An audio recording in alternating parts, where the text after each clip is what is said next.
Prabhat Ghosh, the president of the Boxnagar Press Club and a prominent senior journalist, was severely injured following a brutal assault by a miscreant on Thursday evening. The incident occurred at Chatinia Tila under the North Kalamchara Panchayat. A formal written complaint has been lodged against the accused at the Kalamchara police station. According to reports, he was severely injured following a brutal assault by a miscreant on Thursday evening while Mr. Ghosh was returning home. A local individual identified as Manik Das launched a sudden attack on Mr. Ghosh using an iron rod. The journalist was left bleeding and collapsed on the ground. Following the attack, Mr. Ghosh was rushed to the Boxnagar Primary Health Center where he received emergency medical treatment. A formal written complaint has been lodged against the accused at the Kalamchara police station.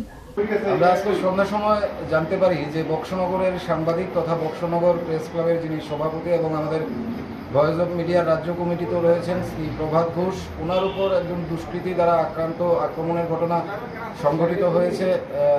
সেখানে মারধর করা হয়েছে, মাথা ফাটিয়ে দেওয়া হয়েছে। এই ঘটনাটি সংঘটিত হয়েছে বক্সনগরের উত্তম কলমছড়ায়।